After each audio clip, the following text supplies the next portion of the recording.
What's up, guys? Welcome back to Between the Pylons. I'm John Camacho. Thank you so much for watching. And guys, today we are doing another rookie watch video, this time about an entire position group as opposed to just one player. Talking about the offensive line today, I'm going to break it up. Basically what I want to do is I want to talk about every single player drafted in the first 3 rounds. I'm going to throw in a couple other players as well in there that maybe were drafted later down the line. But for the majority of this video, we're going to be focusing on the first 2 rounds of draft picks. Every offensive lineman, center, guard, tackle, we're going to talk about them all today. And I want to kind of just take a look at how they're playing in the NFL, how they're producing, what the expectation is with them moving forward. Obviously, we're talking about a lot of guys, so this is going to be a little bit of a rapid fire, not doing a deep dive on any specific player here, just kind of an overview of every player drafted in the first 2 rounds at that offensive line position.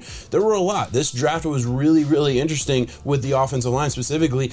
There was a run, and I'm going to put up a graphic now of all the players just drafted in the 2nd round. There was a huge run of players. There was a lot of guys in that range that, there was a lot of potential for. And now, 14, 15 weeks in the season, we've had enough of a time frame to at least take a look and see how they're doing in their first year. Obviously, hey, the entire picture is not clear yet. A lot of guys that maybe aren't doing well yet could perform and end up being really high quality starters. We're going to break that down. I will put it up on the screen if there was a trade for any specific player. We'll talk about that.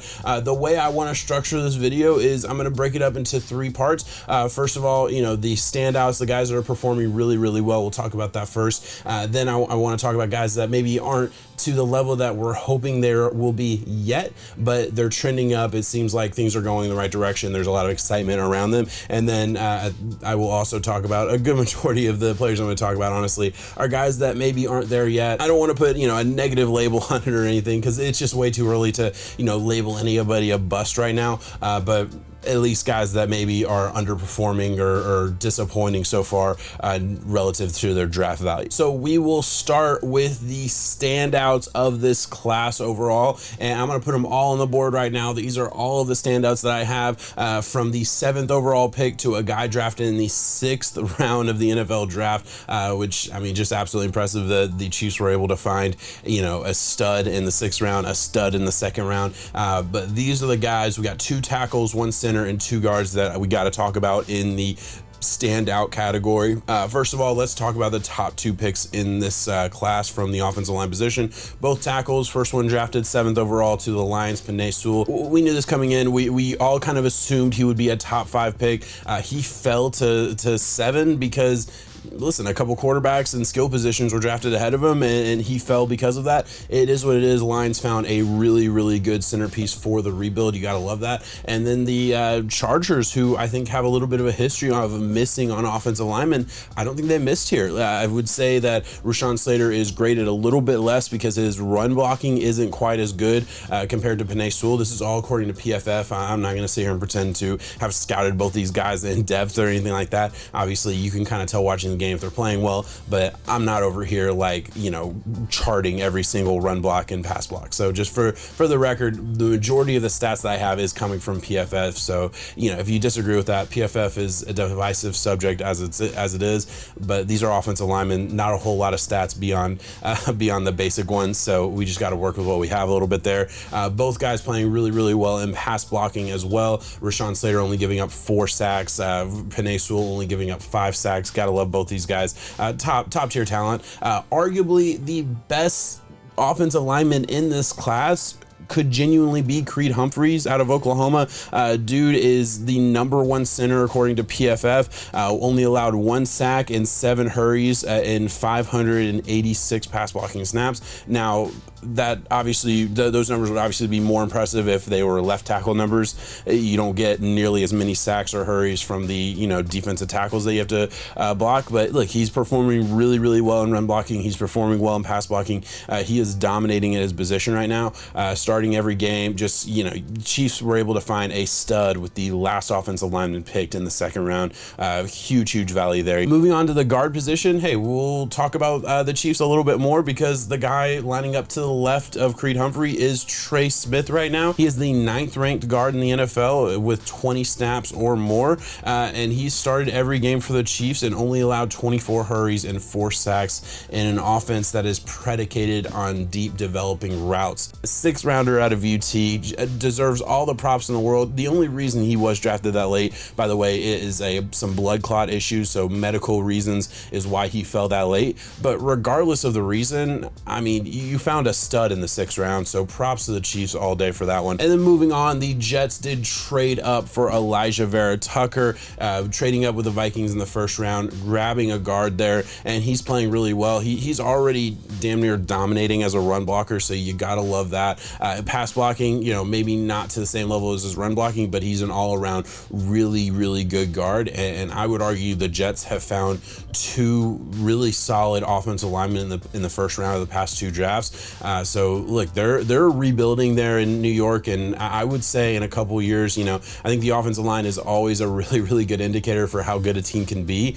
They're going in the right direction in that position group specifically. Gotta think once they add a little bit more talent to the rest of that team, I think Zach Wilson's still a good player. I'm not out on him by any means. I just think he's had to deal with a lot in his rookie season. But I think the Jets are really trending up, not just because of Vera-Tucker, but he is a big part of that. Let's move on to the trending up category. And the way I kind of decided this, a little bit arbitrary, but it was a combination of kind of reading team articles and kind of getting the gauge for how fan bases were viewing these players on top of kind of the stats and raw data that you have. So that's kind of where I'm coming up from this trending up category. First couple guys I want to talk about, center Landon Dickerson. Well, he was a center at Alabama. He is a guard for the Eagles. He's playing well at guard. His ability in the run game is where he has shined the brightest. Unfortunately, he is coming off an ACL injury late last season for Alabama. I believe it was in the Florida game, very late in the season. This is the guy who actually had the last snap. He snapped the ball for the last play for Alabama. He was the injured guy who comes out on the field. If you watched that game, you might remember that. That was him. Loved in that Alabama locker room and really liked in this Eagle locker room early on. He has played really well. Now, I would say that his injury in college did kind of hinder him early on, but he is developing, and there's a lot of promise and really good sign for him at that guard position. He's not playing center because, I mean, you have one of the historically great centers in all football, and Kelsey there at the center position for the Eagles. So they move him over to guard, and he is playing pretty well there at the guard position. Moving on, another center that I want to talk about who is actually playing center for the Packers.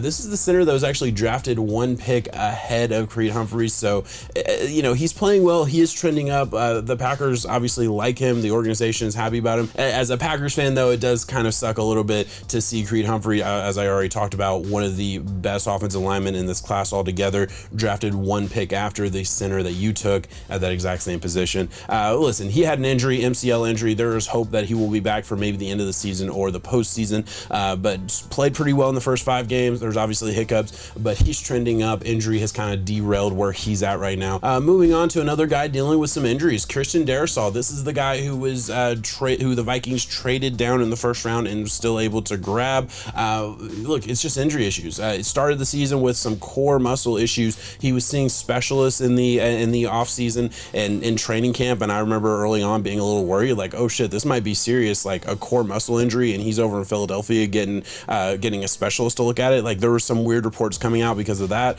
He ends up claiming that starting job in week 6 against the Panthers, and now he's dealing with an ankle injury that has caused him to miss the past 2 weeks. Hope is that he gets back out there. He's been performing pretty well. There's positive outlook for him, but injuries have, you know, a little bit derailed his start of his career, and we'll just see how he's able to come back from that at the end of the season and into next season. And last guy I want to talk about, another guy, listen, a little bit hurt by injuries, but he has performed really well in the 300 snaps that he's gotten at right tackle. Samuel Cosmi out of Texas. Listen, injury issues for sure, but he's only allowed 7 hurries and 2 sacks in those 300 snaps, like I mentioned.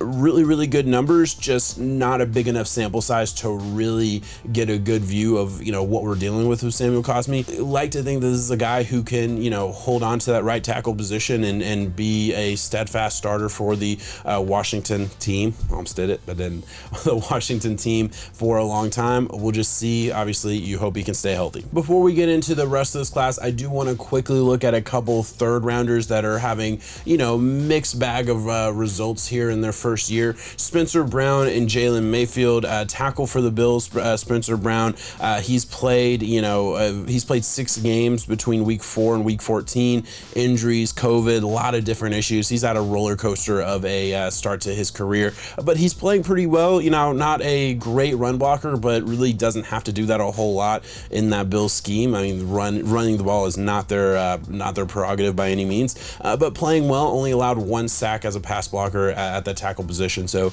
only 268 pass blocking snaps, but still that's pretty impressive. And then Jalen Mayfield, he's a third rounder that's at least starting. He's had a rough year, allowed 9 sacks so far at that guard position for the Falcons, but it's worth mentioning that he started every single game, and the hope is that he's getting better every single week. I wanted to quickly mention them before we get into the last segment of this episode here. Listen, these guys, I'm just going to say they've had a rough start, all right? Let's not, completely dog them. If it's absolutely fair to say that they are struggling, but at the end of the day, they're young. They have a lot of development to go, and there is no reason to think that any one of these guys couldn't develop into a serviceable starter to star in this league, given a couple years. I want to start with Alex Leatherwood, first rounder by the Raiders. This was a hotly discussed pick. This was a pick that a lot of people didn't like. There's a lot of arguments about it. He was moved to guard after just 4 weeks at right tackle, so maybe a fair amount of criticism there for Mike Mayock, who, listen, drafts aren't looking too good, all right? There's some issues there, but he has improved at the guard position, so that is fair to point out. And listen, there is hope that he can move back into that tackle spot. We'll see what happens with him. I'll leave it at that. Moving on to another left tackle drafted in the top 50. Miami Dolphins trade up for Liam Eichenberg. Dolphins have spent a lot of picks on offensive linemen over the past couple years, not panning out to the way they hope. Liam Eichenberg, he's allowed 9 sacks so far in his career. It is worth pointing out, I don't know how much credit to give him for this, but he has not allowed a sack in the past 3 games. A lot of that is because Tua has really, he's avoided, keeping the ball in his hand for too long. There's been a lot of quick passes from Tua, and that's kind of the offense that the Dolphins have kind of picked up, because their offensive line just isn't able to defend him for a long period of time.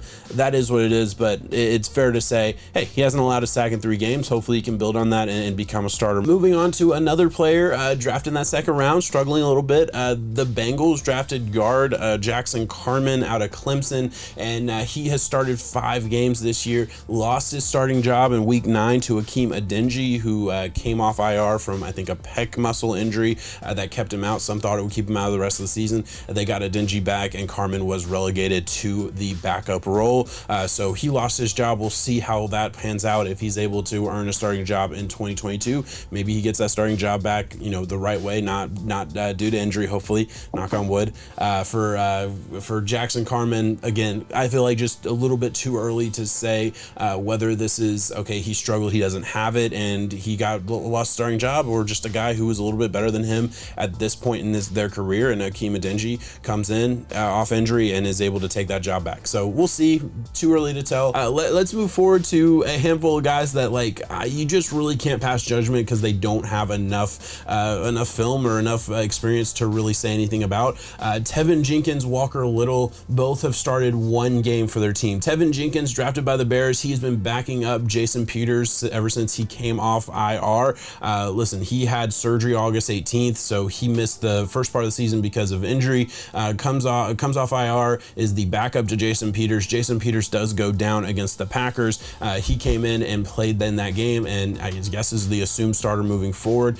So that was just this past week as of recording this. In week 14, he came in. I guess I should be a little bit more clear because you guys watching this don't know that I'm recording this between week 14 and week 15.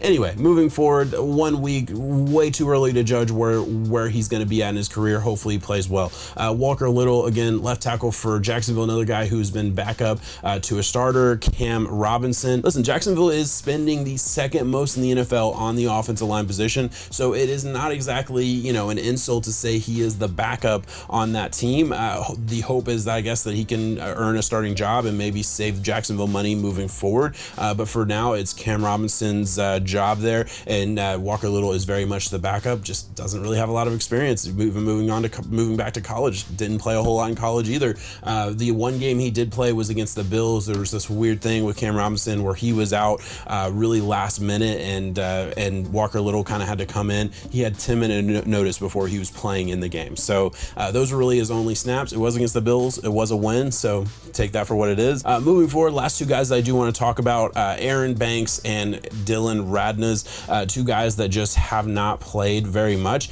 Aaron Banks has played exactly 0 snaps in the NFL.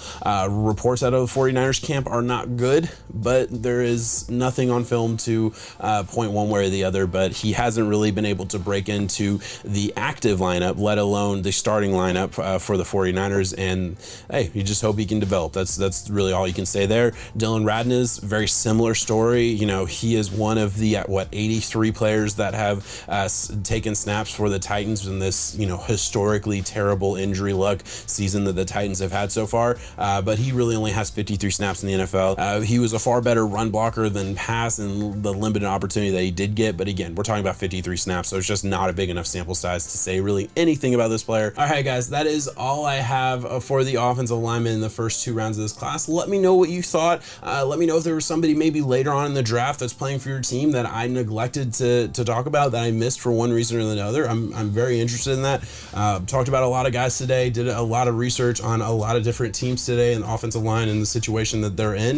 If I missed something, or if you have some, you know, extra information to add, if you're a fan of one of these teams, please add it in the comments. I think that's helpful for everybody. It's obviously a good bit of work on my part to research all these teams. Like, I'm not going to sit here and pretend to have had prior knowledge on like the Bears offensive lineman situation. Let's just not, I can't know everything about every single team. So if you want to add some supplementary information or tell me where you think I messed up, please let me know in the comments. And also, it really does help this video along with a like. And if you do enjoy content like this, hit that subscribe button, because I'll be putting it out every single week, or maybe every other week. Whenever it's out, it's out. Let's be honest. All right, guys, that's all I got. Peace. Thank you so much.